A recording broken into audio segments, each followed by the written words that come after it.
Hii mambo ati mnakoroga hapa Trans Nzoia ati kuna mtu anaitwa Sifuna. Hata ukiuliza hapo Moisbri Sifuna ni nani, hakuna mtu anajua.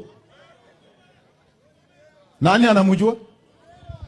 Mimi nataka niwaambie na ile mtafanyia shauri yenu.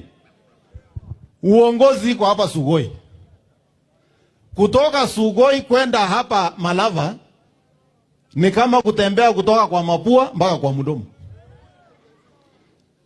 Kama mnatuambia mnataka mrudishe kwa mlima juu, ndio muende mutafute tena, ole wenu.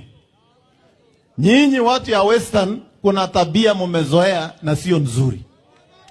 Nyinyi mnajenga viongozi miaka nenda miaka rudi. Saa ile kiongozi amekaribia kufika pale kwa matunda, mnashukisha, mnaanza kupandisha mwingine. Mimi niwaulize, sikulikuwa na mtu Western hii alikuwa waziri wa afya. Alikuwa anaitwa nani? Hapana. Angatia. Siku ile alikuwa amefika kuwa waziri, mkafuta yeye kazi, mkalete mbunge mpya. Mulikuwa na Soita Shitanda. Siku ile Soita Shitanda alipandishwa cheo, akakuwa waziri. Baada ya hiyo mkarudisha yeye nyumbani. Mulikuwa na Mugiza Kitui, siku ile kichwa ilikuwa bado inafanya kazi mzuri. Siku ile alikuwa waziri, saa ile karibu apande mkashukisha. Sasa nasikia saa hii ati mnataka kushukisha ma DVD. Mnataka kushukisha Weta. Ati muanze nursery school hapo kwa Sifuna.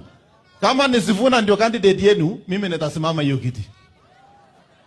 Hata mimi najulikana Kenya kuliko Sifuna. Na mimi niko na track record na yasaambia wa Kenya, nilijenga daraja, nilifanya hii, nilifanya hii.